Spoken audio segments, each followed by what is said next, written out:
Worst case scenario is definitely that it could spiral into a larger war. There is a very real danger here because both sides are locked into a situation where they seem to be unable to find a way to climb down.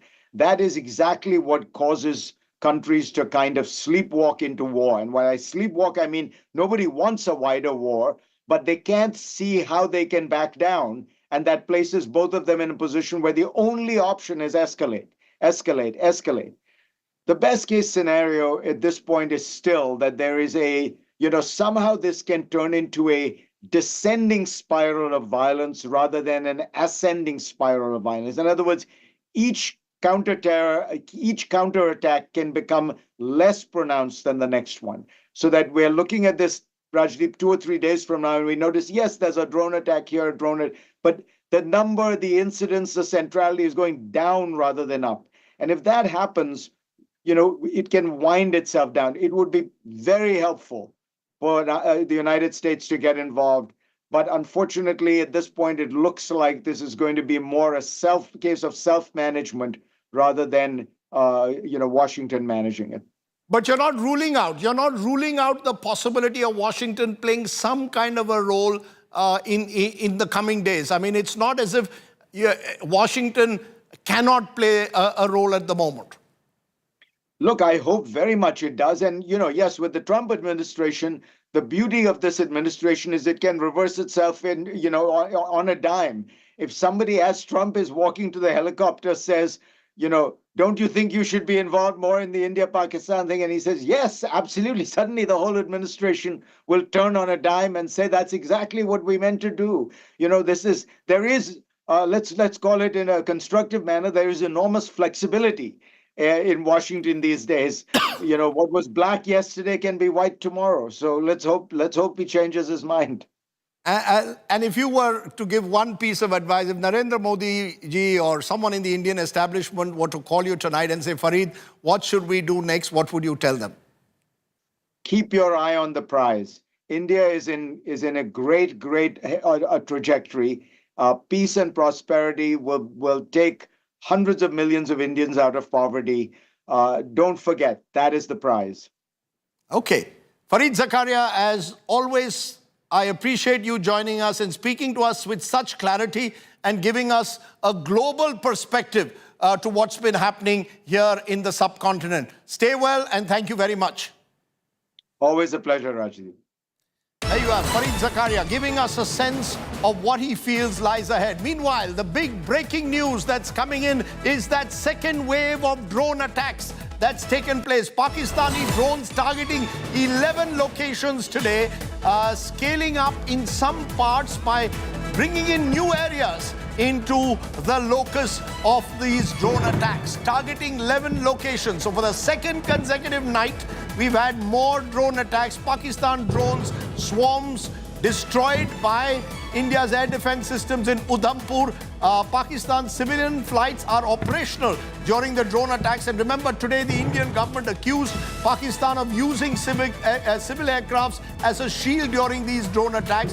Pakistani drones sighted in Samba, Rajouri, Amritsar. Heavy firing reportedly in parts of Amritsar. A blackout in Srinagar after that Pakistan drone strike. Indian air defense systems engaging the Pakistani drones targeting Jammu and Kashmir, Rajasthan, Punjab. A second wave of a drone attack now by Pakistan. So those is the worry at the moment. Okay, Gaurav Sawant and Sandeep Unithan join me again. Gaurav, second consecutive night. Clearly, Pakistan at one level escalating it, but at another level, virtually doing what they did last night in terms of using drone attacks. There's artillery firing and drone attacks that they're doing, all of which have been repelled by the Indian side. What is Pakistan? What are you picking up? What does this mean in military terms, what Pakistan's doing?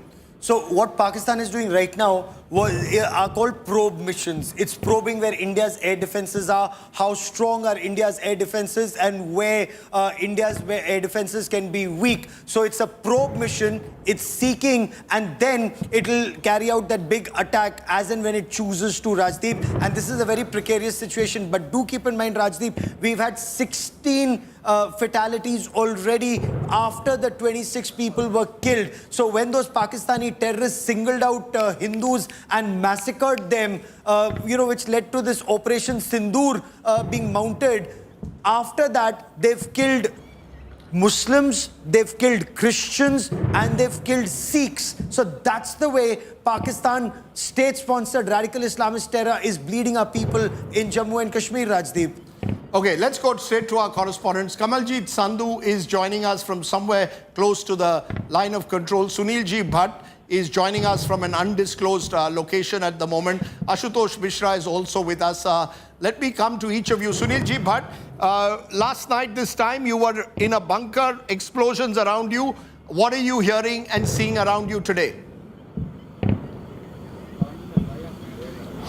Rajdeep, I am not revealing my exact location, but what I saw today was no different from yesterday. Even today, there were loud explosions in the skies of Jammu. And as per our sources in the security establishment, Pakistan once again sent drones to target military installations here in Jammu region. But our air defense system was already activated. Our Sudarshan Chakra was already activated, and it decimated Pakistan's drones that were sent to create mayhem in Jammu and Kashmir. But it's clear that Pakistan wants to escalate tensions in Jammu and Kashmir. And as per the latest interview of Pakistani defense minister, he is saying that now there is only one option, that is a full-fledged war. So Pakistan is rattled, it's frustrated, it's now targeting even civilian areas. We have seen that how in Poonch district of Jammu and Kashmir, innocent people have been targeted, non-combatants have been targeted, and the administration is making all kind of arrangements. People have been evacuated, relief camps have been set up, and all kind of facilities are being provided to the people there. Jammu and Kashmir Chief Minister Umar Abdullah, was in Srinagar. He came to Jammu today by road and he visited the relief camps. He took stock of the situation. He also visited Government Medical College Jammu, where he also inquired about the health of the people who were injured in Pakistani shelling. But there is panic in Jammu city. That is why administration is time and again issuing advisories and asking people not to panic. They should remain alert. There is nothing to worry. The only thing they should do is that they should confine themselves to their homes. Security forces are doing their job. They are on high alert. But this evening there were siren sound after siren sound, and then there were loud explosions. I myself saw these explosions and the drone activity that was happening, and our alert troops on ground have foiled the nefarious designs of the enemy. The situation remains very sensitive in Jammu. Its blackout is still there, but the administration is appealing to people that they should not panic. They should confine themselves to their homes. There is nothing to worry. You're saying there's nothing to worry at the moment. Let me bring Kamilljit Sandu in at the moment. Kamilljit, you've also had a tough 2 days. What do you pick? Is this an escalation over yesterday or very similar? Well, it's quite similar to what happened yesterday. These are surveillance drones. These are swarm drones. This is something of a mischief done by Pakistan, because remember, this is what they're trying to test patience of India at this point of time. Remember, multi-city drone attack which is taking place. But remember, these are not with payloads. So in particular, these are there as part of spies. And this is what an anticipated move by them is. As per intelligence, this could be a deception because they eventually can kind of target other cities as well. The other is that if they're targeting 36 locations as they did yesterday with 300 to 400 these kind of drones being sent across, it also means that they could eventually launch an official target just about in few of the locations. So this is what is being thought out by intelligence agencies, but clearly all troops are alert, especially at line of control. Remember, there is a dual problem here because one, there's a heavy artillery shelling, especially at across line of control, maybe in Uri and Poonch sectors, the other sectors being also impacted. The other bit is obviously the latest is the conventional warfare where drones have made an entry and the sort of mischief being done by Pakistan at this point of time. But remember, this is only a short span of time where forces can really react to it, and that is why all the air defense system has already been activated. But the next few hours or days could be extremely crucial. We were already anticipating 24 to 48 hours. But remember, Pakistan has already said that this is not it. That they said once we will respond, India would know, the world would know. So something is definitely in the offing. We don't know what it is. But meanwhile, it is Indian forces preparedness which is in place. And that is why they're very quickly countering these particular drones which are coming into the Indian airspace. Okay, we also have Ashutosh Mishra joining us. Ashutosh, you're also at an undisclosed location, presumably blackouts there as well. What are you hearing around you? Rajdeep, just a short while ago, we heard artillery firing in Naushera sector. So Naushera sector being a very large this sector. In fact, drones were also spotted passing towards another sector from this area. In fact, intermittent, we can hear the medium arms being fired and also shelling, artillery shelling, which is a very loud noise that can be heard, and that's exactly why we are taking shelter in the safe areas. So clearly, it's a time when the people are literally panicked and scared. There is a sense of fear, and even in those areas like Arispura and other where they haven't heard at least more than a decade these kind of firing or these kind of aggression by Pakistan, and this is continuously happening 2 days from Jammu to entire western sector, that Pakistan, the way it is engaging, and subsequently, of course, there is a response by proportionate response by the Indian Armed Forces as well, the Air Force striking down the source of aggression. But clearly, what we say that whatever able to send so far, Pakistan, it is not ready to back off. And even on today that we see for at least 30 minutes, the way they are showing the aggression, there is a evacuation process. Let me also give you the brief detail about the operation that were carried out. The entire line of control area where we are in somewhere these sectors,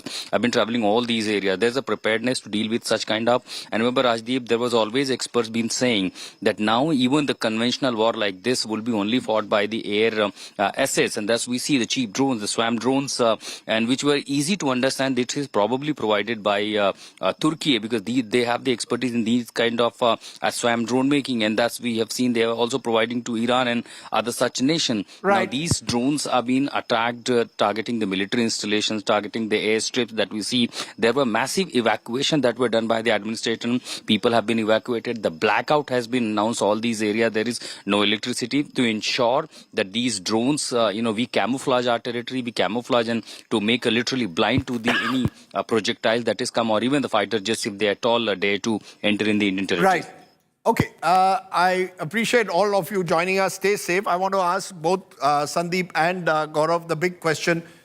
What is Pakistan up to with these drone attacks? Given, Sandeep, that yesterday they didn't inflict any real material damage on the ground or cause any casualties, what is Pakistan doing? Is it provoking India to try and go up the escalatory ladder, something that India has been stoutly resisting for the last couple of days? Absolutely, Rajiv. What they're trying to do is basically, provoke us, needle us, and as Gaurav was saying, probe our air defenses as well. Probe our defenses, map where the radars are, where the missile systems are, how quickly the air defense systems, the artillery are able to, respond. All of this is being watched very closely. But the other dangerous thing, Rajdeep, I see is that they're trying to lull us into some kind of predictable behavior where they do this night after night, and before you know it, there could be a surprise attack, something that out of the normal, this is what militaries do usually. They lull the adversary into a kind of set pattern of predictable behavior, and then before you know it, the strike comes through. And that is what possibly the Pakistan military is doing. So I completely understand why the Indian side is treating all of these attacks, these drone incursions, even though they're not armed, they're treating them with the seriousness that they deserve. Because it's a very, very carefully thought out strategy. It's a low cost strategy on Pakistan's part right now. Most of these drones are very cheap. They cost, a couple of $100. But the kind of effort that we are, doing in acquiring these targets, shooting off ammunition and all that, they're trying to make this into a low-cost, long attrition game. Basically what they're doing, Rajiv, is back in the day, many years back, it used to be a small arms fire along the line of control and sometimes in the international border as well. Pakistan has gradually moved up from small arms into these kind of drone incursions, to cause panic to terrorize the civilian population. And, when you see air defense guns going off, sirens, blaring, blackouts being declared, that has an effect on the population. And that seems to be Pakistan's immediate game for the present, Rajdeep. Gaurav, it's interesting. Most of these drones are Turkish-made. Give us a sense of what kind of equipment does the Pakistani military arsenal possess? Are these drones now an integral part of what their arsenal is? Drones are an absolute disruptive technology. They're a game changer. Pakistan has invested heavily in drones. And Rajdeep, this is actually the Hamas playbook that Pakistan has also adopted. And clearly, they're learning from the terrorists. And that's exactly how Hamas targets Israel, fires a lot of rockets, uses drones in a way. The entire Iron Dome system gets activated in Israel.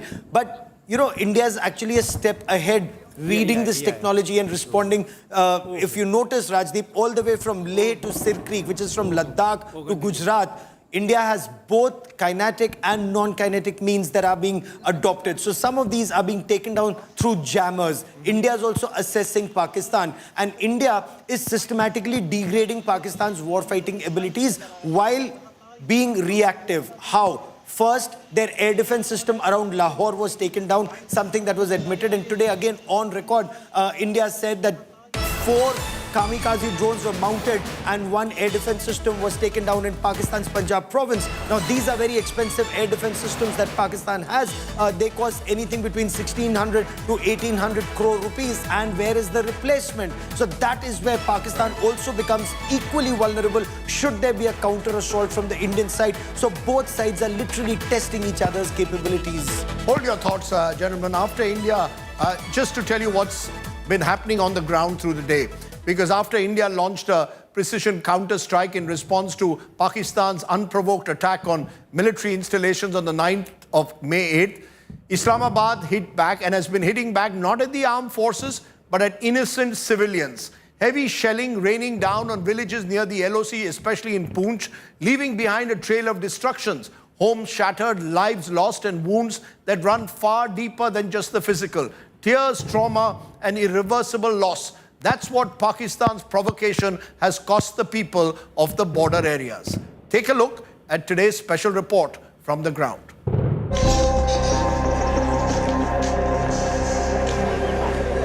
Relentless artillery shelling by Pakistan along the line of control. In the line of fire, innocent civilians. Newly married, Rishi and Shruti recount how Thursday night turned out to be a night of horror for them. A shell landed close to their house in Rajouri district, causing much damage. रात का मंजर क्या था? आप लोगों ने drone देखा, आपने शेल गिरते देखा, आप लोग क्या हुआ? क्योंकि जान बचाना भी जरूरी है। जी मैम, जान तो हमने बचाई है।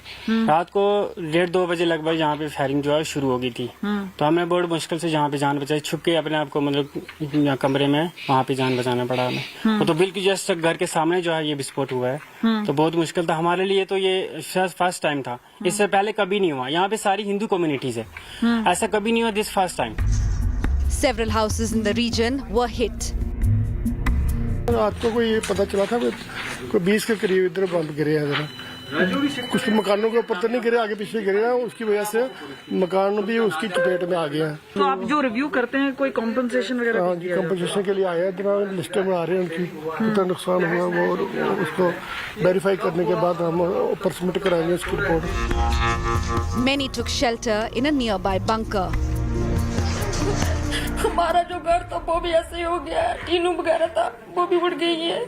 बहुत बुरी रात से हम रह रहे हैं इधर, हमारा कुछ किया जाए, हम यही बात बोलते हैं बस। हम कहाँ रहे कहाँ नहीं रहे, छोटे छोटे बच्चे भी हैं। Poonch is the worst hit.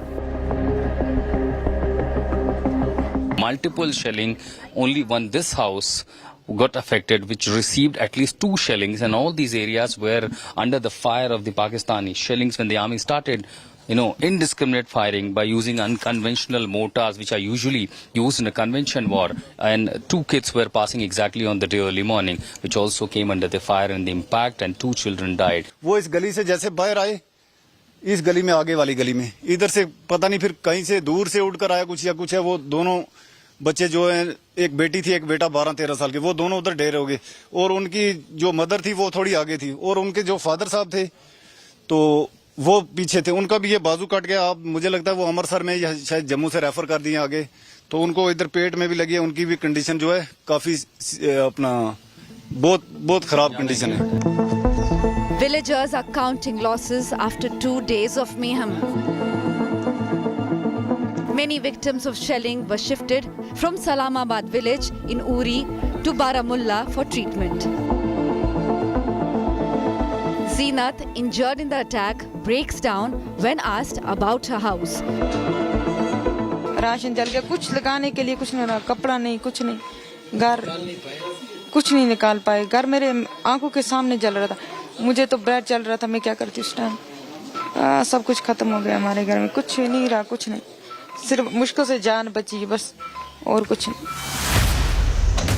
With Pakistan suffering major setbacks in the last 2 days of conflict, incidentally sparked off by the terror attack on tourists in Pahalgam on April 22nd, villages along the line of control are likely to face more heat in the coming days. With Ashutosh Mishra, Kamilljit Sandu and Amit Bhardwaj, Bureau Report, India Today. Okay, the other big news at the moment is that India's Foreign Minister, External Affairs Minister S. Jaishankar has reached the Prime Minister's residence, conversation there with the NSA. There have been reports since this afternoon of some attempt made at back-channel talks. We heard that yesterday as well. But those diplomatic moves have not made much headway, and Pakistan clearly, as we've been saying, has been trying to push India up the escalatory spiral. The other big story, of course, is that in all these drone attacks, Gaurav, there has been no damage on the ground or to civilians. So while Pakistan continues to violate the ceasefire in Uri, Poonch and Jammu, the truth of the matter is, purely in terms of damage done, very little. So it seems more psychological, just to send out this message every night that we are still almost in war mode, if I may use the word, with India, or in conflict mode with India. It indeed is, Rajdeep, and very serious conflict mode. Look at the manner in which all along India's border belt with Pakistan, airports have been shut down, 24 airports shut down till the 15th morning. That's point 1. Point 2, each night there's a blackout. Each night markets, and look at that Sector 17 market in Chandigarh, bustling market till 10:30, 11 at night, shut down at 5. So you're absolutely right that something's also cooking. But this is something that plays out 2 ways, Rajdeep. While a lot of information from Pakistan is sketchy, but the fact that there have been strikes in Pakistan, including at the air defense system, and the fact that the defense minister comes up with a lame excuse that they didn't switch on their radars because they didn't want to give away their position, does seem to indicate that Pakistan remains in a state of disarray. But since it is a radical Islamist terror state, it knows how to, wade through that disarray. We are a prosperous democracy, so that's where the conflict comes. They don't have much to lose. We have a lot to lose, but then we also have a lot to gain, Rajdeep. Fareed Zakaria made the point to me, and I think that, needs reiteration. India is actually in a sweet spot at the moment. Yes. India is in a position at the moment to take the economy forward. We do not want war or the prospect of war or an escalating conflict to derail us from our primary goal, which is the economy. So that is the challenge in a way that India has at the moment. But I'm joined by my colleague Akshita Nandgopal at the moment from the newsroom. Akshita, what do you have for us? Rajdeep, we, had a mention of by the Foreign Secretary, Mr. Vikram Misri, in his briefing this evening, where he mentioned how last night, during the failed attempts by Pakistan to target our civilian settlements and military establishments with drones and missiles, you also had civilian aircraft moving in Pakistan airspace at the same time. So we decided to track down and see if that's the case today as well. And look what we have here. Now, I'll highlight a couple of things for you in this particular map, where we're tracking live flight movement along north and west of India, completely empty because we've shut down our airports, not risking civilian aircraft traveling in this particular area now. contrast that to Pakistan right now, Rajdeep, Gaurav, you do see movement of civilian aircraft. What I particularly want to highlight here is this particular aircraft, very, very close to the border, headed to Lahore, in fact. This is a flight which is right now headed to Lahore. It's a Boeing 777. So again, very, very close to where these drone and missile strikes are happening. What India highlighted is exactly this, that last night too, just as Pakistan was firing these drones, missiles at us, you had a flight, a civilian aircraft moving towards Lahore. And therefore, the IAF, the Indian Air Force, exercised maximum restraint to ensure that there would be no chance of a civilian aircraft being hit by any counter that we also put forth. So same tactic essentially that Pakistan is using again, where they keep their airspace open, allow civilian aircraft to move through, putting their own civilians also at risk as a result. Right, there you've got Akshita giving us those details. That is very worrying. What was told in that briefing that Pakistan was using civilian aircraft as shields for these drone attacks? Explain that, Sandeep, for us. What does that mean? Well, Rajdeep, as Gaurav just said, that when there are tensions, nations, especially when you have a dense AD environment, you have threats, drones, missiles, fighter jets being flown around, nations usually shut down their airspace, as India has done. We've shut down 24 airports. There's an entire swath of Indian territory where you won't see aircraft flying right from Jammu and Kashmir all the way down to Gujarat. That's nearly 3,000 kilometers of the border with Pakistan. But Pakistan, after closing its airspace on the first day, has chosen to open its airspace to commercial aircraft, thereby providing their actions like these drone strikes, these drone probing missions, covering them, shielding them from possible retaliation by India. And this is a very dangerous situation, Rajdeep. It complicates our response to Pakistan's drone incursions on possibly their military retaliation as well, because what would happen, we all know what happened in Ukraine about 10 years back when there was an air defense missile that brought down MH15, a Malaysian airliner. And that's why, passengers, aircraft usually steer clear of conflict zones like this one. But in this case, Pakistan has chosen, it seems, to endanger civilian aircraft by allowing them to fly with impunity, as Akshita has just shown on that flight radar display. We're just getting breaking news. The Indian Air Force has shot down a Pakistani drone in Avantipura in South Kashmir. Remember, there's an Air Force base there. And remember, it's South Kashmir where it all started. In a way, with what happened in Pahalgam a couple of weeks ago, Pakistan's escalatory spiral began from that terror attack of the TRF, offshoot of the Lashkar-e-Toiba. It began from there. And now you're seeing today Pakistan, its drones targeting or tried to hit the Avantipura Air Force base in South Kashmir, and that has been responded to by the Indian Air Force. So clearly, Gaurav, compared to yesterday, where remember the Pakistanis tried to go to Jaisalmer, Jammu city, there have been many more new places along the in the border areas that these Pakistani drones have been used. Oh, absolutely. And this one has been able to come deep inside. Avantipur is South Kashmir. So all the way from the line of control, crossing through central Kashmir, reaching South Kashmir, and taken down just close to the Avantipur airbase, which is a very sensitive airbase as far as the Indian Air Force is concerned. It just goes on to indicate, as the government pointed out, they're using the Turkish drones, state-of-the-art drones, and Turkey has done extremely well in their drone technology. Turkey has an absolutely outstanding aviation industry. They've provided a lot of drones to Pakistan. Their flights have been landing routinely in Pakistan, and this should be a cause for concern for policymakers. If the drones can come in so deep, this is an indication that the Chinar Corps headquarters is not very far, or the Victor Force headquarters. So all of this does make a very, very dangerous situation, as they did, Rajdeep, even in Leh, in Ladakh. I just want to make one caveat though. Gaurav and I were on air last night till midnight, and I just want to say, and perhaps do a bit of a mea culpa, and maybe we were in the studio, so please appreciate that it was an evolving situation. We spoke about F-16s being shot down, JF-17s being Thunders being shot down. There were those kind of reports which, as has turned out, are not true. and at least not proven at the moment. Not proven at the we moment. don't have confirmation on that. And purely as someone who's done this for years, I am apologetic. I want you to know that. It wasn't deliberate by any stretch of imagination. The last thing you want is to provoke a conflict. All we want to do is report it as we are seeing it.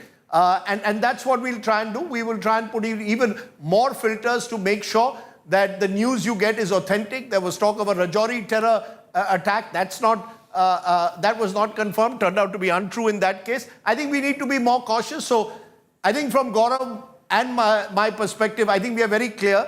We want to try and give you the news. We may have differing views on issues. I agree with you. But on the news itself, we want to be very careful, cautious, but we will try and make sure that we get the right news. And remember, it's our reporters who are on the ground, who are giving you really the real factual information. None of them are even prone to hyperbole, and all of them are in very, very difficult situations. Please appreciate the terrain in which our reporters are working at the moment.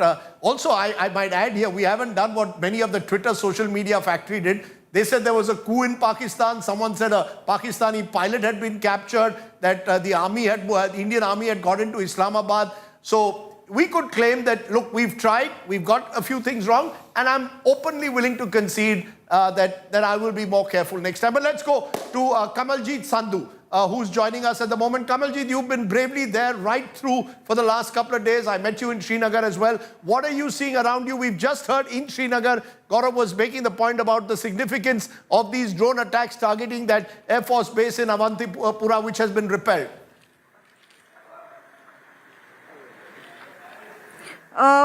Blast sounds are being heard in Srinagar at this point of time, but let me tell you, I'm at line of control and situation is no different. And it seems even in Avantipura in South Kashmir, which is an army base, this is where also loud sounds were heard, and what we've been told is that the drones tried to actually attack that particular site, and it was not only fended off, it was neutralized, and at least 15-20 rounds were fired. So where we are, whatever drones we have sighted, they come in swarms, and this is where what we've seen is an immediate action of the air defense system, and those drones are really brought down. Now, is this sort of a mischief? That is a big question, because it seems that these particular drones are without the payload. Remember, the firing has not been done by the drones, or at least not been sighted by any of us at this point of time.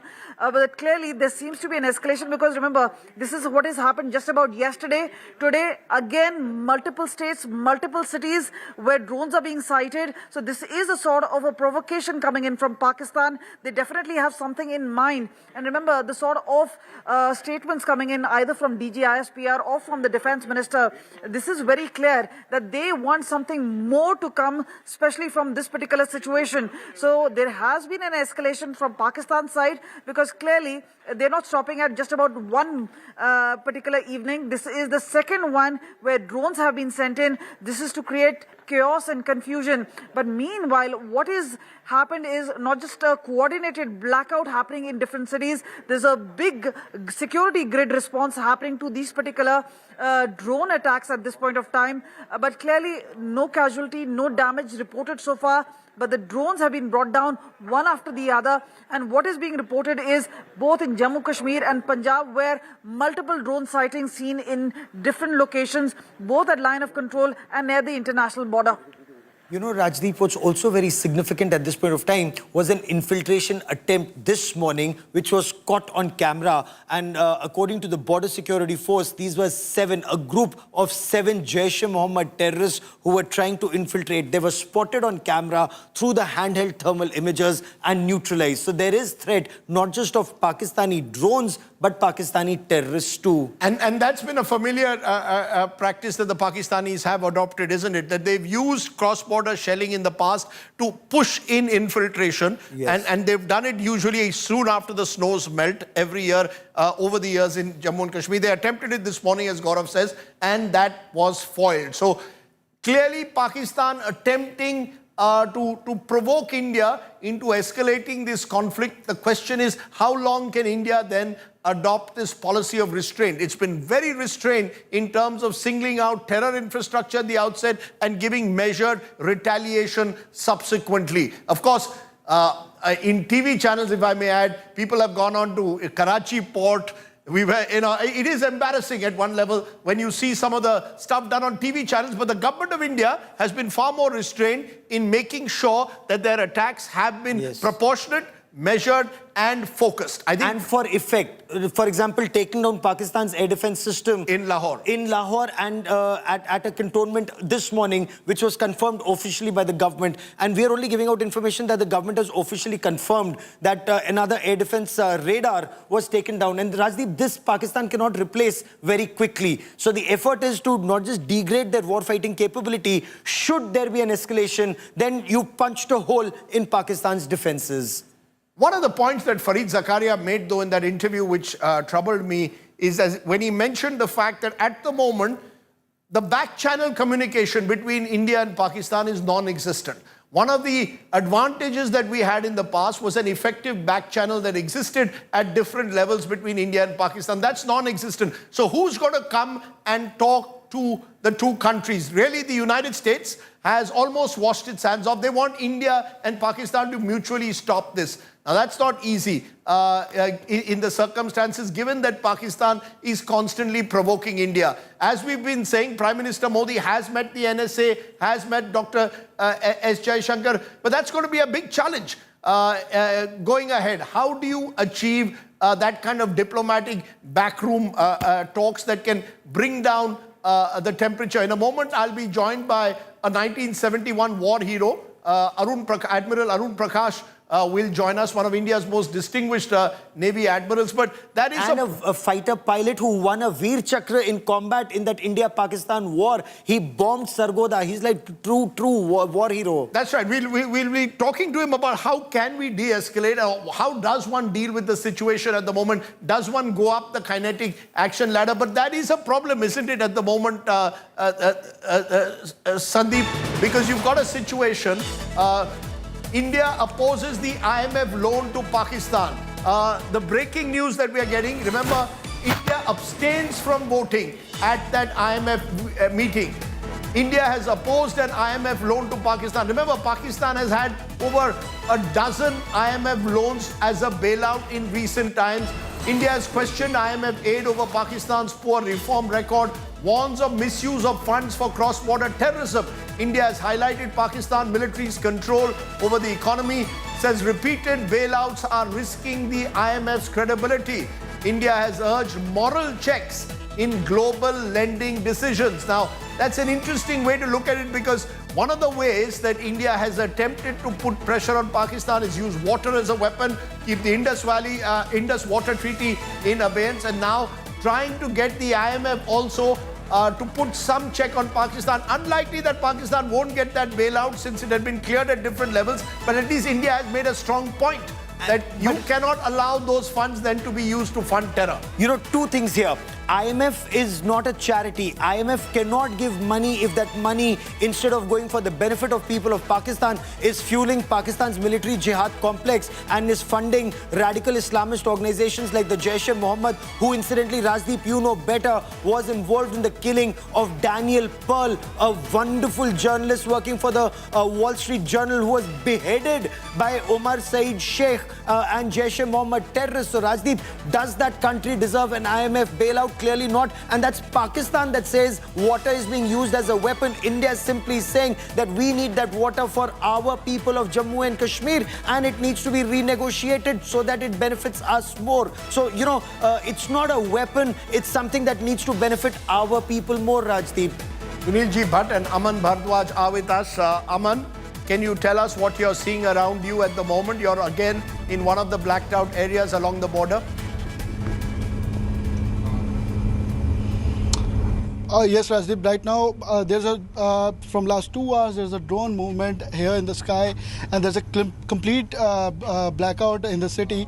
So there are reports from the villages as well. There's a report from the village Khai Femeke in Firozpur, where 3 persons been injured after the object from the sky fell on the home, and after it caught fire, and a cylinder of the home or the other objects on the vehicle caught fire. That's what the police and the family family of the one of the village Femike in Firozpur, family and police both have confirmed. So there is a massive drone movement here in the sky, and after several intervals there is a sound of siren and blasts in the sky as well. So people here are worried for the time being, and what next they are asking by the text, by the calls, and also police by regular intervals of time they are making rounds on the streets, on the roads of this Firozpur, because it's a border district, and among 6 other districts it's a crucial border area, because in 1971 as well this particular border Firozpur has witnessed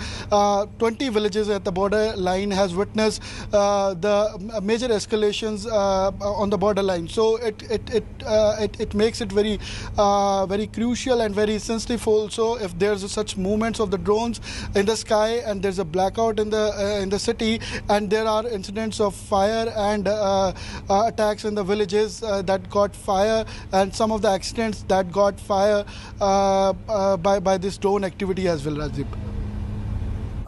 Okay. Also joining us, Sunil Ji Bhatt. Sunil, you've really gone through a difficult 24-48 hours. Has that drone firing that was around you a little while ago stopped?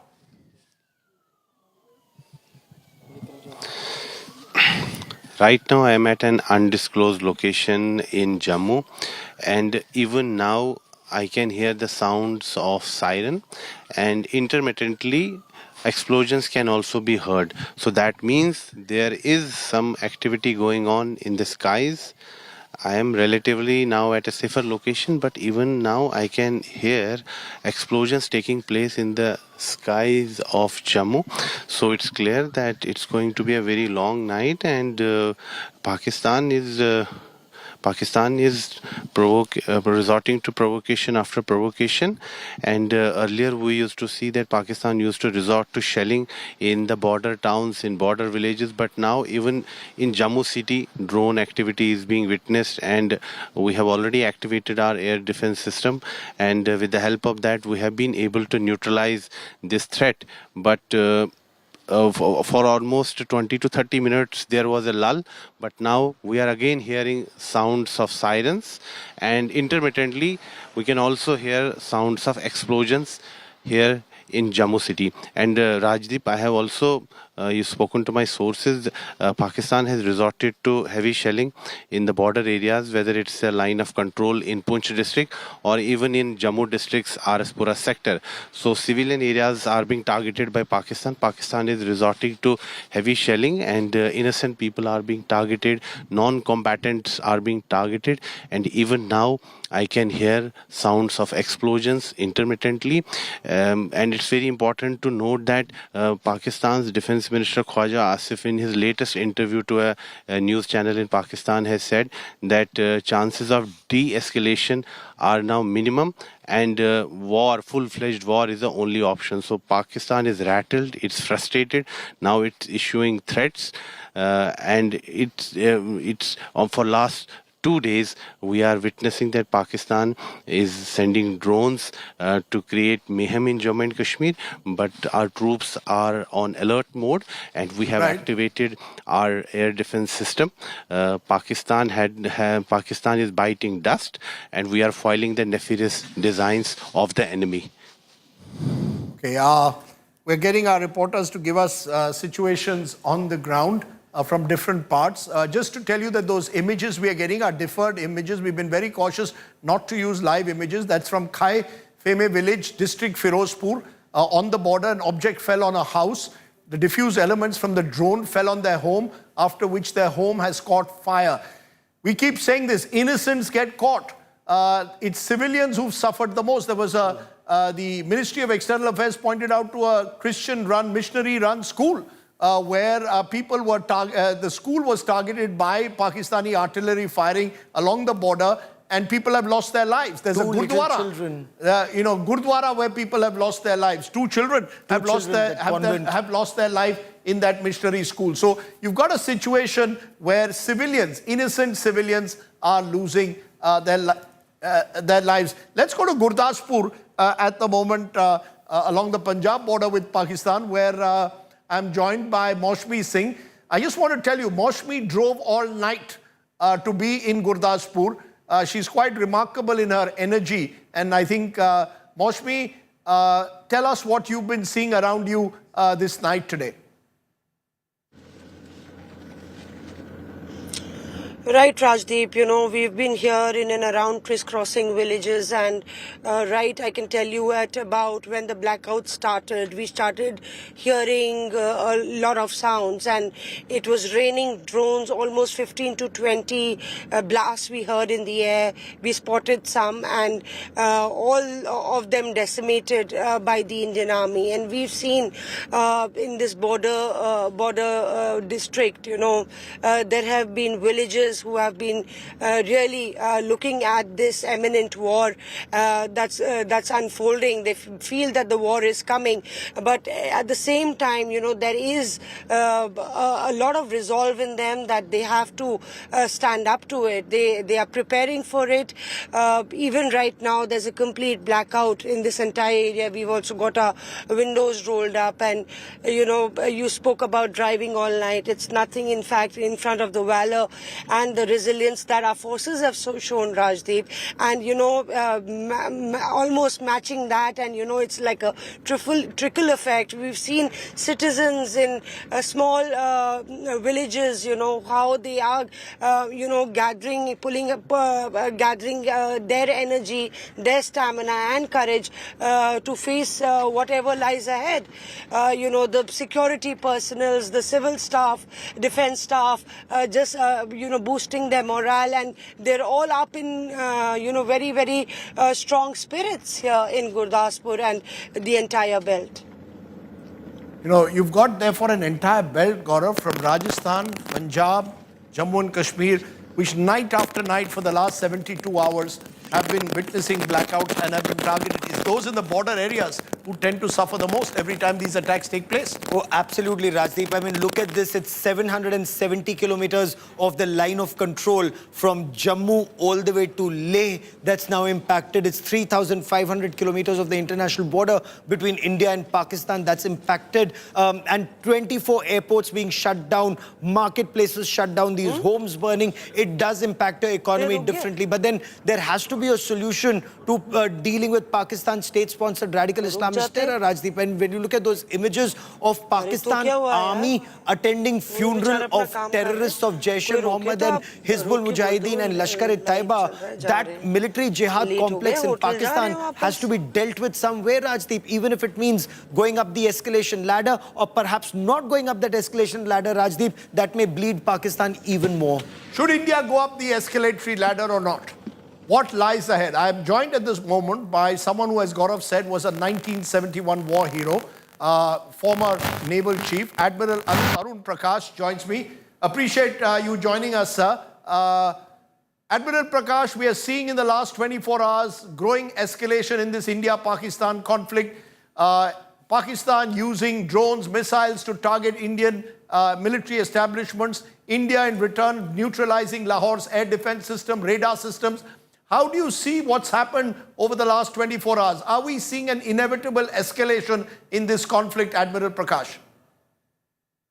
Well, escalation was something that should have been factored in right from the very beginning by our military planners, and I'm sure it has been. So India has delivered a message, a long overdue message, that this nonsense of so-called cross-border terrorism has gone on long enough, and it's time for the Pakistani deep state, that is the ISI and Pak army, to step back and stop it. So the message has been delivered in the form of attacks, kinetic attacks on 9 different locations, supposed to be hideouts or training establishments of these terrorist organizations. So that message has been sent across. Now it is up to Pakistan to acknowledge it and say, all right, we've got your message and we'll do something about it. On the other hand, Pakistan could well say that, all right, you attacked our homeland and we are going to respond. I mean, that's a step that must have been taken into account by our military planners when they launched these 9 strikes into POK and Pakistan. But does this escalation now worry you, given what's at stake? You've said in a recent article that the initial wave of these kinetic attacks may need to be followed up with more attacks. and the public should be prepared for attrition, loss of life, and the distinct possibility of escalation. Are you worried that this could now spiral out of control? Well, it is entirely up to Pakistan, because India had suffered for long enough, for far too long, from these so-called cross-border terror attacks, which were actually acts of war on the part of Pakistan. They were raising, training, and launching these terrorists from their territory into our territory, which is actually an act of war. So we've tolerated it for many decades. But after Uri in 2016, we sent a message. Then another message was sent in 2019, the airstrike on Balakot, in the hope that the Pak military and the Pak ISI would realize that they had overstepped the limit. But apparently that message didn't go across. And for the last 5 or 6 years, they've continued with these activities. So this was yet another message, a much, much stronger message. And this time, it was not just meant to be punishment, but a message of deterrence, that you've gone so far, but no further. Now, it is, as I said, it is entirely up to Pakistan to accept the message or to raise the level and come back at us. This is hostility, this is war. And once you start kinetic action, you have to be prepared for escalation. And escalation is also, it depends how many steps on the escalatory ladder you want to go. I mean, we've attacked them, they may respond. And then do you want to respond again? But I think India has very sensibly sent across a message that this is non-escalatory. We've not attacked any military targets. We've not attacked civil targets. We've only focused on the terror organization. And that's the message we want to send. So I think it's now time for the Paki, for the Pak deep state to sit down in a huddle and decide that, look, enough is enough and let's put a stop to it. Tough words from you, Admiral. Once you go on the path of kinetic action, you're effectively saying you're at war with each other. But the big question is, how do you step off the escalatory ladder? Is that going to become more and more difficult to step off this ladder as Pakistan provokes, Admiral Prakash? Yes, it is. And I think we should be prepared for that. I mean, air defense, if you are using aircraft to launch attacks, then their air defenses are our adversary. So taking out their air defense is a precaution that we had to take. But escalation is inevitable, Rajdeep. I mean, the two sides, the politicians, the statesmen, I don't know if there are any statesmen on the Pakistani side, have to decide that how far are you going to go? When are you going to call the international community and say, all right, this has gone far enough, it's got to stop? Because at the end of the tunnel, you have to remember that both countries are nuclear armed. And if this escalation goes out of control, then the ultimate end could be a nuclear detonation. And Pakistan has been known to be making irresponsible statements. I think very recently their defense minister made some wild statements. So, I mean, that is unthinkable. A nuclear exchange is unthinkable. So it has to stop well short of that. And possibly some intervention, some talks, negotiations at some stage have to be undertaken. You know, you mentioned the nuclear issue is unthinkable, but the concern will be, it's one thing to establish conventional or re-establish conventional deterrence, Admiral, vis-a-vis Pakistan. The other worry is, how do you ensure that an irresponsible Pakistani army state leadership is deterred from using this last option of nuclear weapons? You know, there is that overwhelming concern of some kind of miscalculation. How do you stop this situation from escalating beyond a point and at the same time sending a tough message to Pakistan? Well, for 26 years, our nuclear deterrent has been adequate to, and our nuclear policy has been adequate to deter Pakistan from any thought of using nuclear weapons. So deterrence has held fast for 26 years.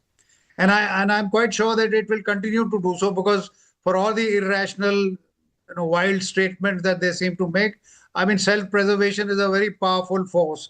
So if Pakistan starts anything, even at the tactical level, the response they will get, India has stated quite clearly in its doctrine that any use of nuclear weapons, whether tactical, strategic, whatever, will invite an overwhelming and a devastating response. So that is on the table, that any thought of using a nuclear weapon, no matter how small or big, where Pakistan will lose a city or a large chunk of its population. So their pretense of being irrational, I think, is a big act.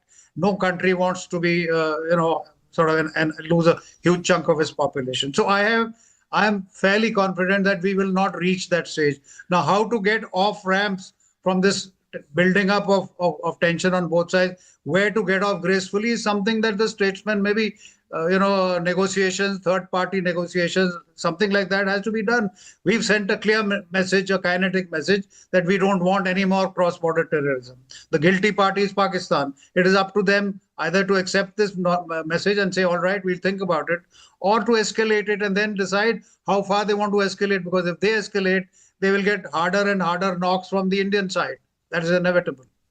One final question, Admiral Prakash. We've seen in the last couple of days, Pakistan use artillery fire to target innocent civilians. India has responded in kind, not just the armed forces. We've seen our air power striking Pakistani terror bases, Muridke, Bawalpur, other places.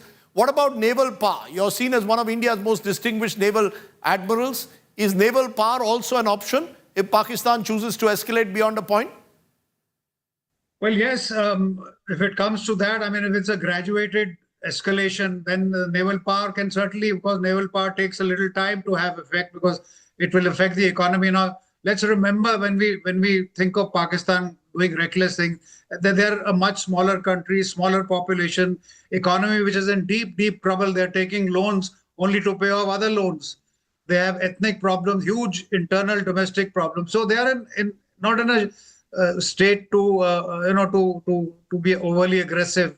And if this whole thing, this hostility stretch out for a longer time, then pressure can be brought to bear on them from seawards also. Their economic, their energy, their trade, and food, etc. Much of it comes from abroad by sea. So the Indian Navy can swing into action. Even before that, the Indian Navy can also take kinetic action, special forces, they've got long-range missiles, etc. So it all depends on what our government and our military planners have got in store for them. There must be a planned, escalatory, calibrated step 1, step 2, step 3. So the Navy will have a role to play if it comes to that, but in a longer term. Okay, Admiral Prakash, for speaking so plainly and clearly to us, a 1971 war hero. Appreciate you joining us. Very clear, Admiral Prakash, speaking with sort of clarity. The big breaking news, Pakistan carrying out raids with hundreds of drones, more than 20 cities of Jammu and Kashmir, Punjab, Rajasthan, Gujarat. They are being engaged according to army sources. Are you all surprised with the sheer range, Sandeep, that has been put in place here? 20 cities across about 4 states at the moment? Not at all, Rajdeep. In fact, this is what Pakistan has been doing over the last 2 nights. It's building up this pattern of predictability of drone, attacks, strikes all across the length and breadth of the northern and western borders, over 3,000 kilometers. It's demonstrating the fact that it can target all of these locations with explosives, and possibly that is something that we should wait for and anticipate and take remedial measures, corrective measures immediately. And this is what Pakistan seems to be doing in this, by replacing small arms and artillery fire with drones, and it's taken up the entire tension on the India-Pakistan border to the next level, Rajdeep.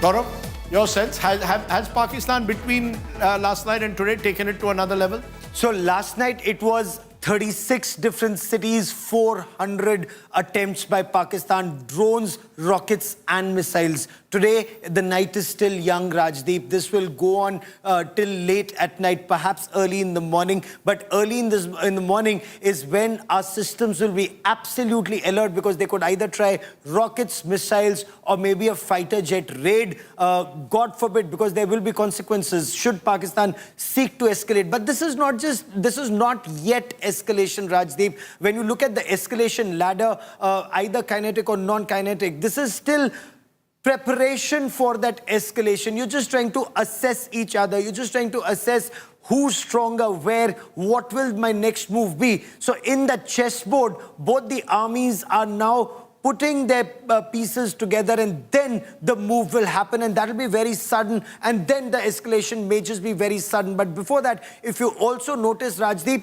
Systematically, certain assets of Pakistan, one, are being taken down. Two, as Admiral Prakash was telling you in that interview that he just did with him, that there are other ways to bring pressure on Pakistan, and the economic pressure is the biggest. 25th bailout from IMF, 25th bailout. What if that is stalled? The moment that is stalled, Pakistan's war-fighting ability comes down several notches. Won't be easy to stall it, but India has made a point at that IMF meeting there today. The fear that the funds that are given to Pakistan are then used to fund terror is a very strong point India has made at that meeting. Aman Bhardwaj is still with us, as are Ashutosh Mishra, Maushmi Singh, our reporters have fanned out. Aman, what are you hearing around you? Has the noise died down? These drone explosions that have been taking place for the last couple of hours? Exactly, Rajiv. From last couple of minutes, the sky is calm now. So there's no any such drone movement right now, because initially at 8 p.m. the way it started, so it was just very tense for the people here in Firozpur. After which it lasted for 2.5 hours after several intervals of time. But now the recent development, which that how this diffused drone injured 3 people in Khai Khemeke village of Firozpur, and they've been taken to the hospital as well.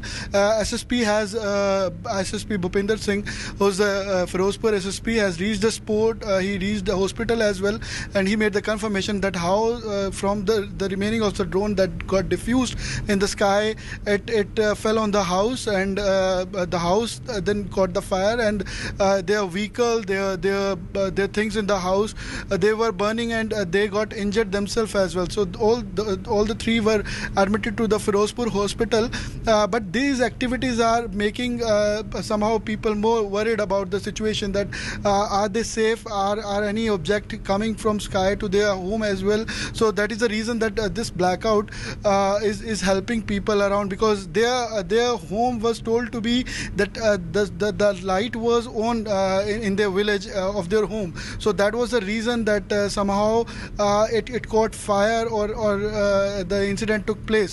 But the whole story is still awaited, that how they've been injured, and what is the scenario in the village as well. Because here in Punjab, Rajiv, when any of the house in the village or the city got caught up by some of the accident or incident like this, so people are very sentimental and they are very connected to each other. So they are very concerned that how come this house got injured, got affected, how people got injured. Today we visited Bathinda as well, where the missile hit the farms, and people, their home was very affected with the shells from the missile. So these sort of things, and people from their villages coming to their home, they were inquiring the present scenario, their health, their condition, because most of the people here in rural Punjab or Firozpur or border area are villagers, are farmers, and they tend to witness these sort of things. They have also witnessed 1971's war. They tend to witness this the flood situation here. So they are very connected to each other, and this sort of scenario make emotional dent on their psyche, that are they safe on the border area or not. But the drone activity you see here in the sky, you'll see complete blackout. The sky is calmed down. There's no drone movement as such now, the way it started, but still it's concerning, making situation sensitive and crucial, that is that drone movement will be there after a couple of minutes, or will it be it's done for today. I'm just going to stop you, Aman. From last 2 I'm going to stop you, Aman, at the moment. I'm going to go to some of our other correspondents as well. Let me go to Maushmi Singh. Maushmi, as Aman is saying, there is fear naturally among the villagers there because of these drone attacks. Tell us when you've been talking to them, is that a dominant emotion, fear?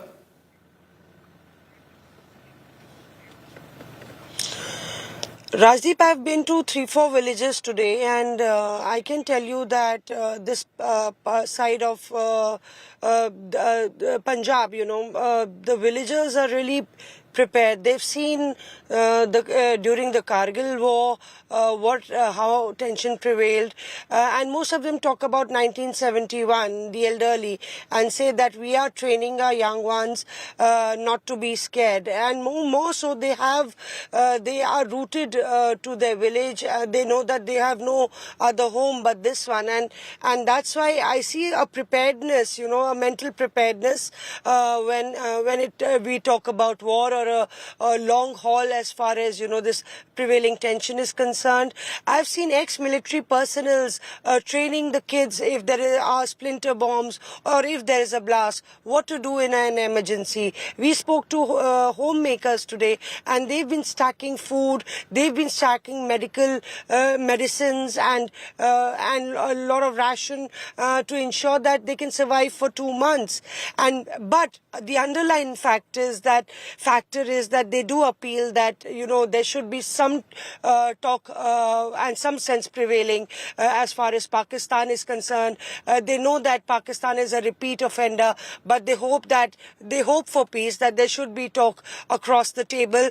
But if Pakistan doesn't learn from its mistakes and learn the lesson, then they know that India will retaliate, and they are battle hardened. They are ready for that. That if things come to a knot, we are with the army, and we will help them out shoulder to shoulder.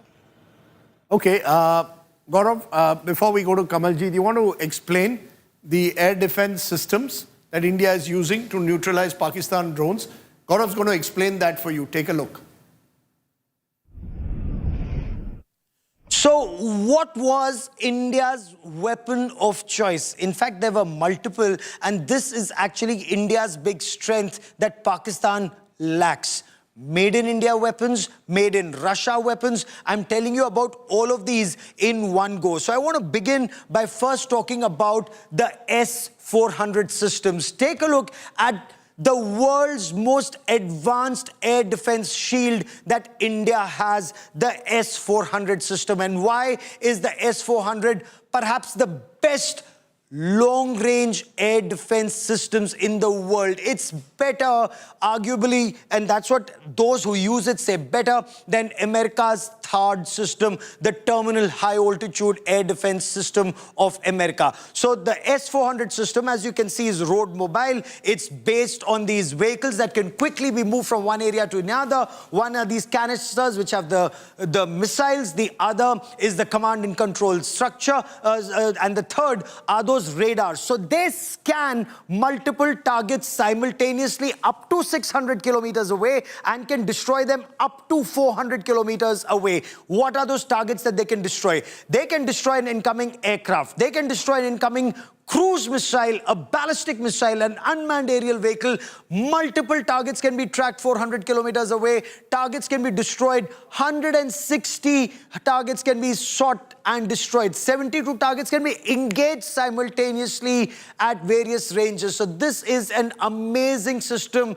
No one in the world has better. India ordered 5 of these systems at a cost of 39,000 crore rupees. 3 have arrived. The other 2 hopefully should arrive soon. Let me now tell you about the Akash indigenous air defense missile shield. Now it's a medium-range surface-to-air missile defense system. So we have the long-range LR-SAMs, we have the MR-SAMs, which is medium-range surface-to-air missile, and this has been developed by the Defense Research and Development Organization, DRDO, along with BDL, they've worked together on this. The ranges are between 45 kilometers to 70 kilometers. Again, they can engage multiple targets simultaneously, packed with explosives, and it has its own guidance system, which incidentally is made in India. Let me now tell you about the Zu-23 systems, the Shilka self-propelled system with 423 mm auto cannons. It has a radar. Again, this is made in India, and I want to tell you so much more about this system because it's been developed by India in a way that it can and modified by India in such a way that it can take out threats up to 20 kilometers away. And the rapid speed of fire of ammunition, 4,000 rounds it can fire per minute, upgraded with proximity fuse ammunition, advanced fire control to take out even small drones, lethal for UAVs. It can take down a helicopter, an enemy helicopter that's coming in your way, and light armored units are using this. Let me also tell you about the L-70. That's a 40mm anti-aircraft gun. Again, modified domestically. It has radars and sensors, includes electro-optic and auto-tracking gear. Fires, can you imagine? 240 to 330 rounds per minute. Effective range, once again, up to 4 kilometers away. So some of these are much older weapons and systems, but they have been modified within the country. They can actually saturate the airspace with predictive firepower. At a crucial briefing earlier this evening by Foreign Secretary Vikram Misri, Colonel Sophia Qureshi and Wing Commander Vyomika Singh, India detailed how it had thwarted Pakistan's attack last night. Listen in. On the intervening night of 8th-9th May 2025, Pakistan military carried out multiple violations of Indian airspace along the entire western border with an intent to target military infrastructure. Pakistan military also resorted to firing of heavy caliber weapons along the line of control. Along the international border and line of control, drone intrusions were attempted from Leh to Sar Creek at 36 locations with approximately 300 to 400 drones. Indian Armed Forces brought down a number of these drones using kinetic and non-kinetic means. The possible purpose of these large-scale aerial intrusions were to test the AD systems and gather intelligence. Forensic examination of the drone debris is being undertaken.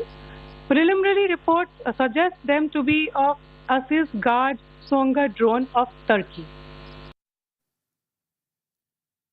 And joining us now on this India Today special broadcast is Dr. Tara Kartha, former director of the National Security Council and an expert on matters Pakistan. Ma'am, welcome. With Sandeep Punithan stays with us on this broadcast. Ma'am, what do you make of Pakistan's drone probes once again today? They've targeted several cities, virtually probe missions quite like yesterday. What is Pakistan attempting to do in your appreciation? I think this might sound a little odd, but I think they are reserving their fire. There's a lot more they could have done in this interim period, which they haven't done. I mean, to us sitting here, because we are unused to this, right? We are unused to anything at all, like anywhere close to this happening. But if they are, then they are in it for the long haul, or it's a continuous nuisance value which they will inflict on you over the long period of time. These are the two options they have. But then what is coming up, as you know, is the IMF meeting, which has, IMF has its own, what shall I say, its own parameters, its own, what is the word? What it's supposed to do. It cannot, by its charter, fund a country which is at war. That is, I mean, you read the IMF charter. It says sound economic and stable policies. Is that what Pakistan is doing now? So it's very interesting. It's very interesting, Doctor. The fact is, India has abstained from voting. I just read Jairam Ramesh has tweeted saying India should have voted against Pakistan. And tweet, he's tweeted strongly saying this was an opportunity to say no to a loan to Pakistan. Now, we don't know whether they'll get the loan or not, but are you linking that to what we are seeing over the last couple of days? I mean, you seem to be suggesting that Pakistan is in for the long haul. Now, that's worrying at one level. Are you saying every day they're going to try and do these drone attacks? There surely must come a time when they realize that it's not getting them anywhere, or is the attempt to provoke India into a wider conflict? See, that's what I've been saying on your channel, that they have been trying, the whole pattern of events has been trying to push you into a conflict. And we've been very, very careful. We are going step by careful step, and they're trying to goad you. But as of the last, maybe, I mean, since this is a 24-hour developing thing, I'm wondering if I get the sense they're holding back their fire. They're not using their top drones. You see, so if they are not using it, either they feel it's not yet time, or they're not willing to escalate. But till date, from the date of the Pakistan Army's chief, the ridiculous speech, to the Pahalgam attack, to the events as of now, I don't so far see a single step back. So the only assumption. That's an important point, that they're not taking a step back. Sandeep, how are you seeing this? Are you seeing this as a gradual escalation day by Pakistan to goad India into a wider conflict, India showing restraint? Absolutely, Rajdeep. And I completely agree with Dr. Tara Karta's assessment of the situation. Pakistan seems to be holding its high-end drones, as any military would do. They would not expend it for the real Future conflict, if it should break out. So what they're sending out on these probing missions are really the low-end stuff, the cheap Chinese drones that, a few $1,000s, the kind that are used by professionals. DJI Mavic kind of drones, the same kind of drones that they use to transport drugs and ammunition into India, in Punjab and in Jammu and Kashmir. That is the kind of probing missions that they're sending out these drones for, to test our defenses. And of course, they don't want to use any of their top-level, high-level, the cutting-edge Turkish drones, the military-grade drones, that they want to keep aside for a contingency which could unfold in the next couple of days. But, like I said earlier, Rajdeep, this is what they're building up, a predictable pattern of activity, drone activity, possibly to lull us into some kind of complacency and create some kind of a smoke screen through which they could then punch in fighter aircraft or cruise missiles or what have you. But it clearly demonstrates one thing, Rajdeep, that, if you've seen the statements that have been coming out of India's side over the three big statements that Foreign Secretary Vikram Misri made over 3 days, every one of those statements has an element of de-escalation built into them. But despite every such statement, the Pakistanis have chosen only to escalate, to continue with these kind of attacks, these kind of probing missions, sending drones into Indian airspace. And they're very clearly demonstrating their intent to play this in the long, play this game over the next couple of days, Rajdeep. But, if I may, Rajdeep, Dr. Tara Karta, Pakistan does not have the kind of funds that are required to be in a sustained conflict, or is Pakistan being bankrolled, the way Ukraine was being bankrolled to fight Russia with weapons being given by NATO. Are weapons being given to Pakistan, as we very clearly see, from their air defense system to their fighter jets, to their long-range missiles, to their drones, either by China or by Turkey. And India made it very clear today that India knows they're getting their drones from Turkey. So Turkey is playing a very dirty game here as far as India is concerned, and China has been playing a game which is subpar for a very long time. So are we then actually in a way fighting China through Pakistan? That's a very interesting question. As far as I can only go by evidence. Their weapons have come from Pakistan for years. So has their nuclear capability. So has their missile capability. That's been going on for years. Say in the last 10 days, what have we seen? We've seen statements supportive of Pakistan from China.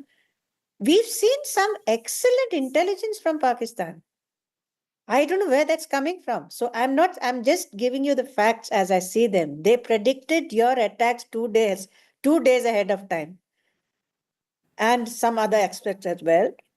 Their drones are the reason that the missiles which were supplied to them, the P-18s, I think. The PL-15, the long-range air-to-air missile. Yeah. I've heard there was a so-called calculated leak which I saw. I think it's a calculated leak which said that the missile supplied is not in the full range. So let's see where that goes.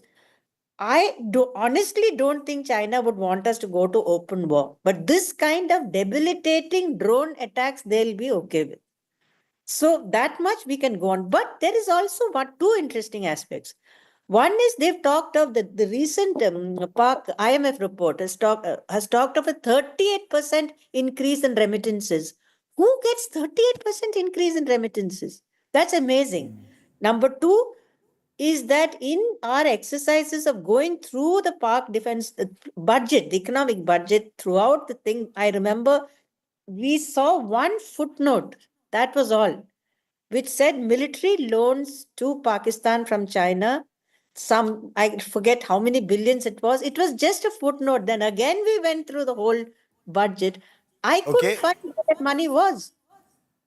So very interesting, Rajdeep. So there is this conspiracy theory that's been doing the rounds about the China factor. Yep. I asked that to Fareed Zakaria as well. Fareed felt that China has much to lose by getting the two countries also drawn into conflict, even though he also reminded us that India has so much more to gain from peace at the moment than Pakistan does. You've got a virtual basket case on one side in terms of its economy, and you've got another country which is poised to perhaps take full advantage of the turbulence that is taking place in global economies at the moment. And therefore, this is a moment for India to maybe find a way to get the Pakistanis back on track to ensure that they do not allow these elements within Pakistan, their army state leadership, to try and derail the efforts that are being made to somehow de-escalate, or indeed to ensure that India is allowed to take full advantage of its position in the world economy. So I think the next few days, this China factor, I mean, who is funding this entire Pakistan campaign is going to be asked. And whether India can actually outthink and outdo them in the manner in which some of the war efforts have gone on so far. Because remember, if Pakistan is trying to provoke India into escalation, Rajdeep, don't you think the Narendra Modi government has succeeded in not being provoked into an escalation? They've succeeded in striking the terror, launch pads, training camps, headquarters, struck at their defenses,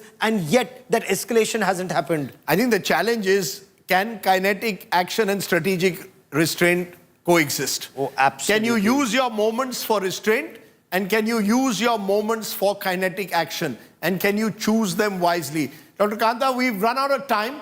Good to have you on the show and throwing up some interesting observations there. Sandeep, wonderful to get all your insights. Thank you very much.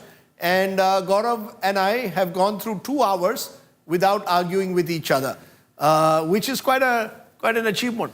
Well, it's absolutely, but I agree with everything you say anyways. You and I had a dispute, had a debate over whether Kashmir was at the heart of this entire, that the long-term solution was in ensuring peace in Kashmir. And of course, that has been picked up by right-wing Twitter armies to suggest that Gaurav has put me in my place. Maybe he has. But either way, I think it is my belief that eventually the long-term solutions lie in ensuring peace in the valley, and we can discuss those solutions at another day. But at the moment, the focus is on Pakistan's attempt to try and provoke India, and how India has consistently, over the last few days, resisted those pressures to allow this conflict to escalate. We've had a pretty difficult night for those living on the border once again. Our thoughts and prayers at the end of the day are with those people. Whether you're in Gurdaspur, Avantipura, Poonch, Rajouri, Arispura, Uri, these are the places, Amritsar, these are the border towns, cities, villages where people have had to face the brunt of these drone attacks. It is unacceptable when innocent tourists first are targeted in Pahalgam, and now you are having innocent villagers. Why should someone in a Gurdwara have to suffer in the way they did in Poonch, or indeed in a school, a missionary school in the area? That is unacceptable. Pakistan needs to wake up somewhere and realize whatever you're doing, you are ending up only discrediting yourself by targeting innocent civilians. That is not the way civilized societies act. But we leave it at that. Thank you all very much for joining us. Thank you, sir. Thank you. Good to be here with you.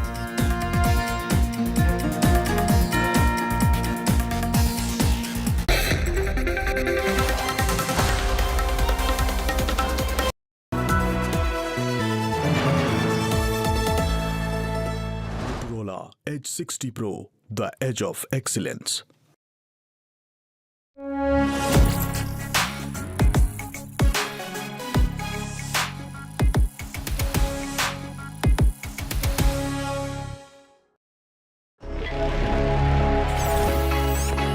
Long night?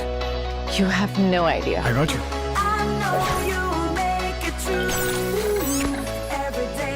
Motorola Edge 60 Pro. Hello, Moto. Motorola Edge 60 Pro, the edge of excellence.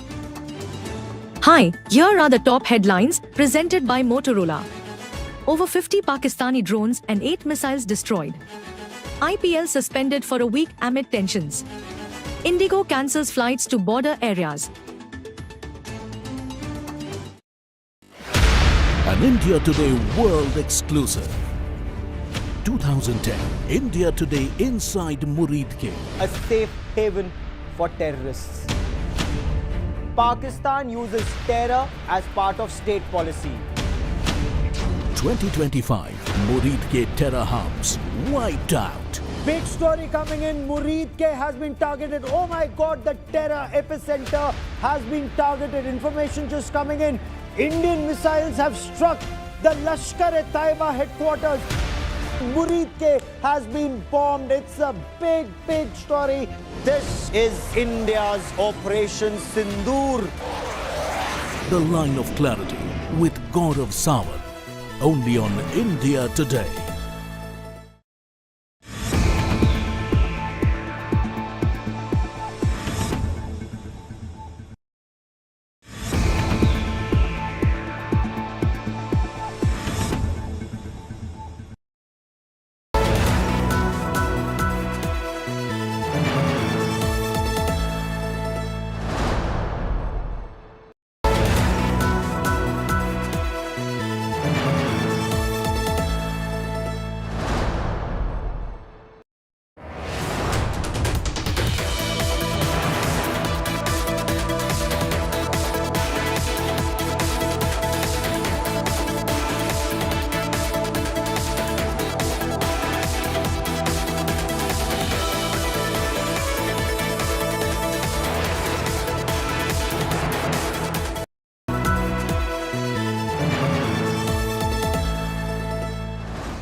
Another barbaric act of Pakistan is continuous shelling being done in the border areas at the line of control. We are in Rajouri, and this is a house which seems to be devastated.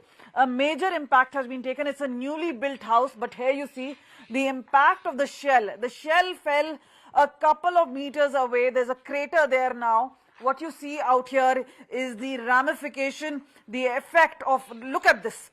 This is all the glass shards. These are broken pieces. We'll just try and get a sense from the owner here. Rishi is with his family. Rishi and Shruti just recently got married. They're newly married couple. But getting a sense, Rishi, आप ये बताइए, रात का मंजर क्या था? आप लोगों ने ड्रोन देखा, आपने शेल गिरते देखा, आप लोग क्या हुआ? क्योंकि जान बचाना भी जरूरी है। जी मैम, जान तो हमने बचाई है। रात को 1:30-2 बजे लगभग यहाँ पे फायरिंग जो है शुरू हो गई थी, तो हमने बड़ी मुश्किल से यहाँ पे जान बचाई, छुप के अपने आप को मतलब कमरे में वहाँ पे जान बचाना पड़ा हमें। तो बिल्कुल जस्ट घर के सामने जो है ये विस्फोट हुआ है, तो बहुत मुश्किल था हमारे लिए। तो ये फर्स्ट टाइम था, इससे पहले कभी नहीं हुआ। यहाँ पे सारी हिंदू कम्युनिटीज है, ऐसा कभी नहीं हुआ, दिस फर्स्ट टाइम।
हमारी यह कार्रवाई बेहद सोच समझकर सधे हुए तरीके से की गई है। आतंकियों के हौसले पस्त करने के उद्देश्य से यह कार्रवाई महज उनके कैंप्स और इंफ्रास्ट्रक्चर तक ही सीमित रखी गई है। मैं पुनः हमारे आर्म्ड फोर्सेस के शौर्य को मैं नमन करता हूं। साथियों, प्रधानमंत्री श्री नरेंद्र मोदी के नेतृत्व में हमारी सेनाओं ने ऑपरेशन सिंदूर लॉन्च करके पहले की तरह ही इस बार भी आतंकियों को ट्रेनिंग देने वाले कैंप्स को तबाह करके करारा जवाब दिया है। भारत ने अपनी सरजमी पर हुए हमले का जवाब देने के लिए अपने राइट टू रेस्पॉन्ड का इस्तेमाल किया है।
Make your media plan smarter with India Today Live TV on your connected devices. Amplify your brand with 100 million smart internet viewers. To advertise, mail us at sales@aajtak.com.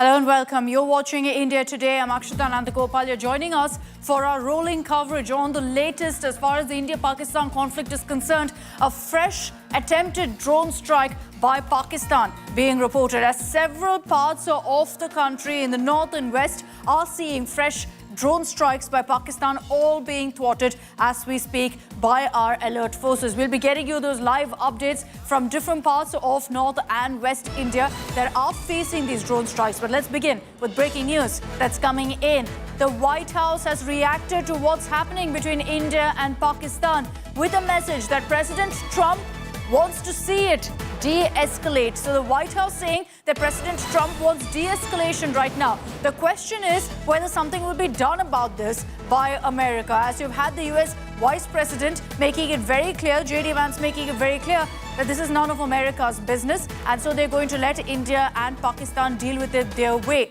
And now you've got a statement from the White House saying we want this to end. We want President Trump wants it to de-escalate the conflict between India and Pakistan. Our Foreign Affairs Editor Geeta Mohan is joining us with more details on this.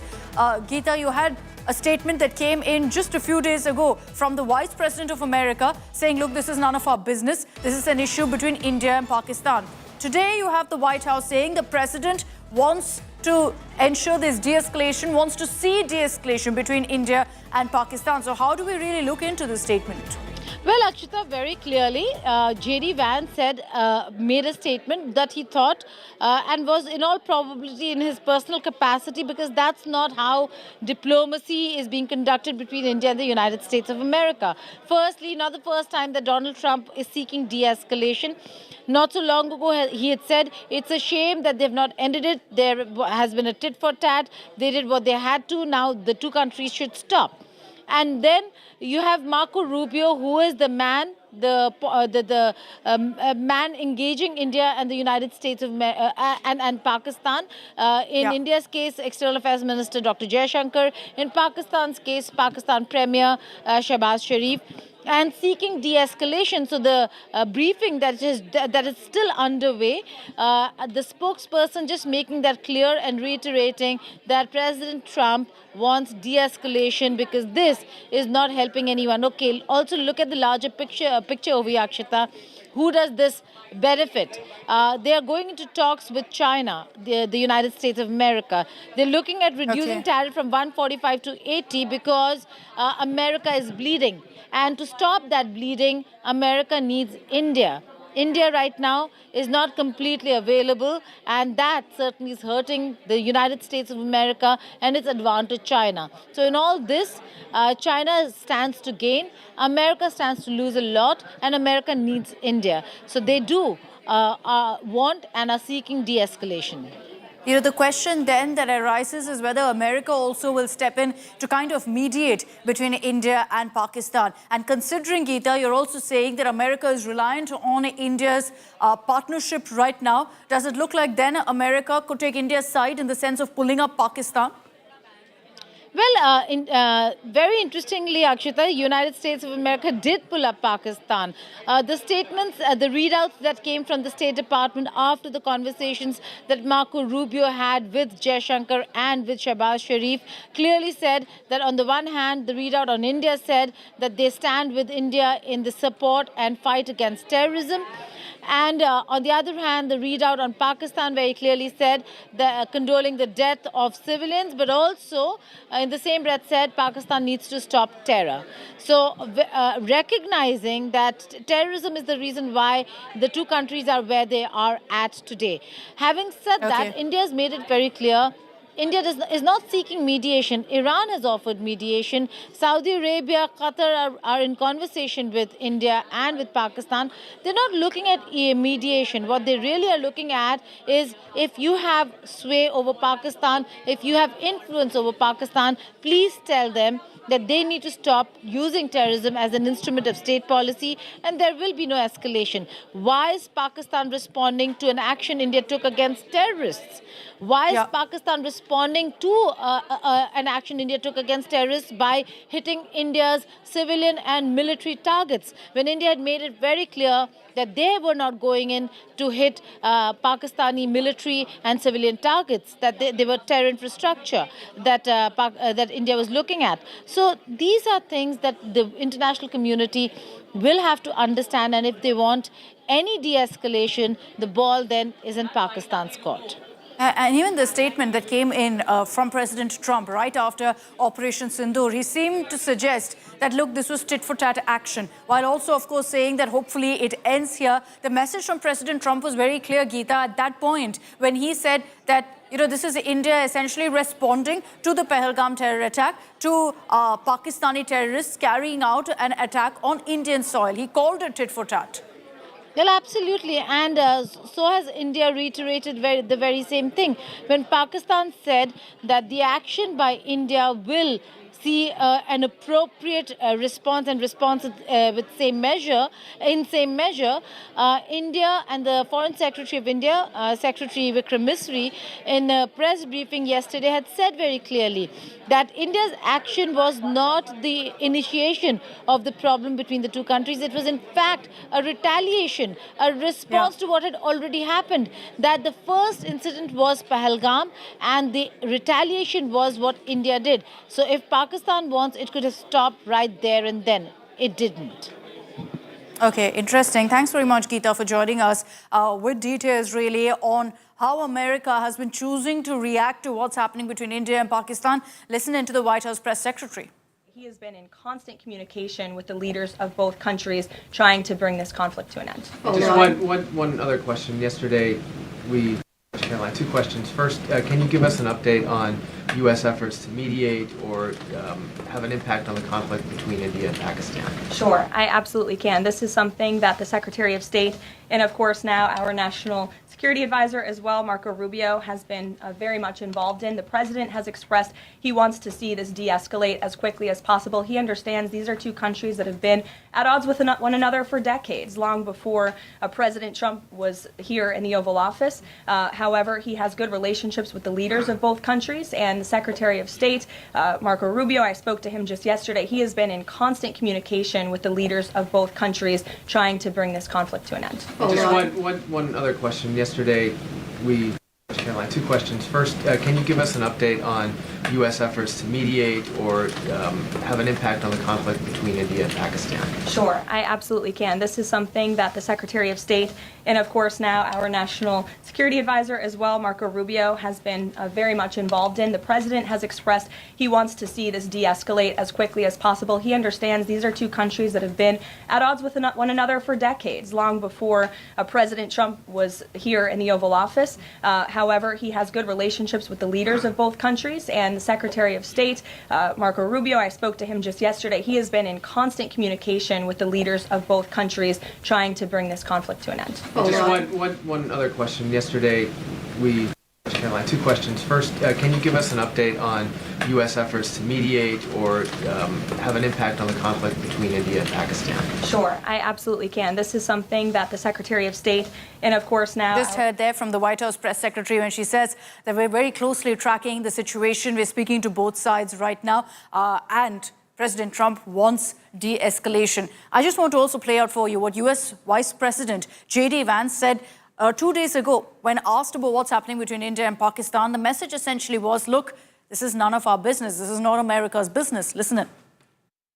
We want this thing to de-escalate as quickly as possible. America can't tell the Indians to lay down their arms. We can't tell the Pakistanis to lay down their arms. And so we're going to continue to pursue this thing through diplomatic channels. Our hope and our expectation is that this is not going to spiral into a broader regional war or, God forbid, a nuclear conflict. All right, let's now get you the latest updates of what's happening really along the India-Pakistan border, with once again Pakistan resorting to more drone strikes. India has repelled another wave of Pakistani drones coming our way. 10 drones have been shot down in Gujarat and Rajasthan. So 10 drones in Gujarat, 10 drones in Rajasthan have been brought down. 15 in Amritsar alone. So it looks like 15 drones were directed towards Amritsar, civilian area. So again, Pakistan resorting to that same tactic. Besides that, also military bases being targeted once again by Pakistan, or at least attempting to target them. Drones have been sighted overall at 26 locations, ranging from Baramulla in the north right down to Bhuj in Gujarat, in the south of that entire border between India and Pakistan. So the international border, we've been seeing drone activity along the line of control also.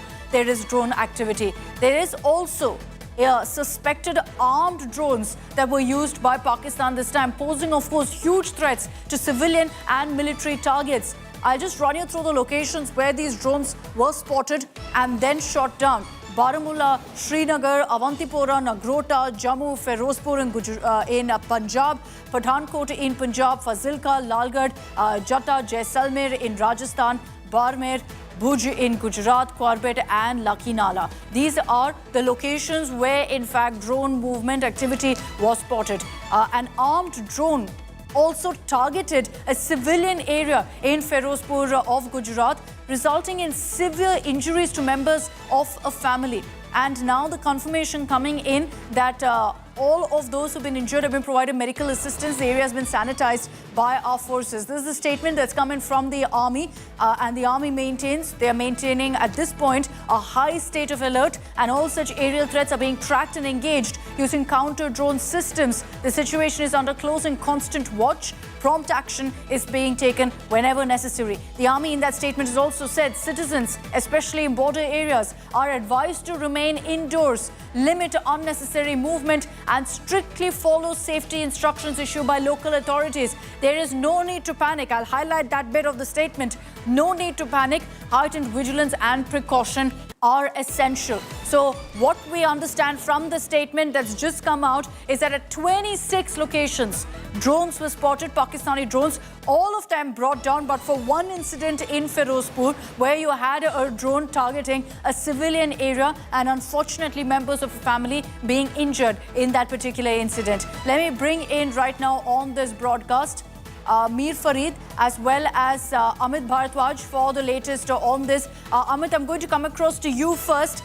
We understand that now in this statement by the army, they've confirmed that 26 locations were where these drones from Pakistan were spotted. One incident being reported in Punjab that's worrying, Amit, right now. Right, Akshata, day 2, rather night 2, and Pakistan is resorting to similar sinister plan that it had done last night as well. Across the India-Pakistan border, be it Gujarat, Rajasthan or Jammu and Kashmir or Punjab for that matter, drones are being used against Indian soil by the Pakistani forces. And this cannot be just a coincidence that smaller drones are being used. There could be a much bigger sinister plan which could be the reality of which might come out in the days to come. But for sticking to the facts right now, what we saw was there was an attempt in Srinagar as well that has been successfully foiled by the security forces out here in Srinagar. In Baramulla, I personally have received several calls of concern. I'm not saying that these were calls of panic, because the individuals and civilians there as well have been trained and mentally prepared in the past few days, the way they have seen the cowardly attacks and the indiscriminate attacks that coming from the Pakistani side. So there are reports of drone elements also in Baramulla area, but the good news right now is that each of these drones has been dealt with by our security forces. Yes, there's an unfortunate incident that has been reported in Punjab's Firozpur, but medical attention is being given to the affected family. Back to you. Let me just read out essentially what that statement says about what's happened in Firozpur. The message that's come in from the official statement is that of the 26 locations that were targeted, one was also in Firozpur of Punjab. And here's what the statement says. It says, and I quote, an armed drone targeted a civilian area in Firozpur, resulting in severe injuries to members of a local family. The injured have been provided medical assistance. The area has been sanitized by security forces. Those images on your screens is from Firozpur. Moments after the drone strike, we did access these pictures, and of course, we ensured that we didn't put it out immediately for security reasons. A delayed feed is what you're seeing there of the impact of that drone strike. And according to the army, this was an armed drone that targeted a civilian area in Firozpur. So let's be very clear here that Pakistan army has been targeting civilian areas across the 3,000-kilometer stretch of the border that we share with them. Across that area, it's not just military establishments, but civilian settlements. Proof of that on your screens, where in Firozpur, an armed drone has targeted a civilian area. Unfortunately, there is news that severe injuries have also been sustained by members of a family who lived there. And that injuries, those who are injured have been shifted to a hospital. They're being provided all necessary care. So our prayers with them as well. I'll bring in Mir Farid also for the latest updates. Mir is reporting from Jammu and Kashmir. We're not revealing specific locations of our correspondents for their own safety and also because of the sensitivity of what we're reporting on. Before I bring in Mir Farid, there's more breaking news that's coming in right now of multiple attacks on the Pakistan army by Baloch fighters. Now, the information trickling in is that in various regions of Balochistan, there have been coordinated attacks targeting Pakistani forces and their infrastructure.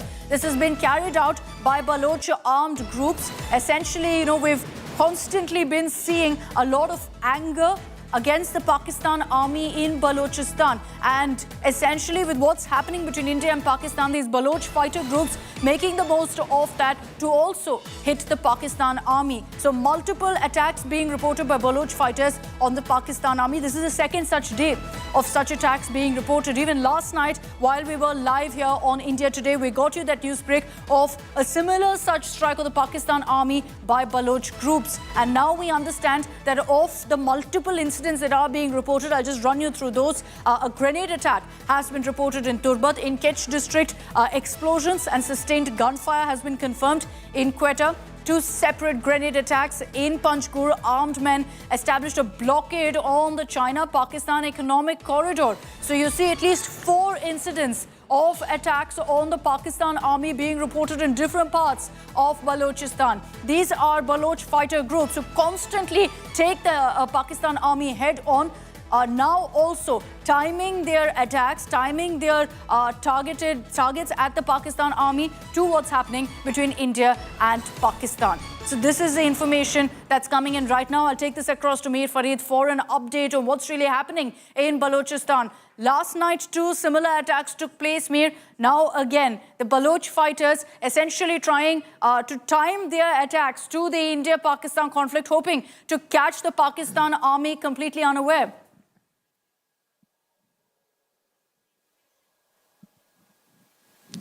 Yes, Akshita. In fact, we know that Pakistan Army has sent sizable resources to that side to counter the Baloch insurgency.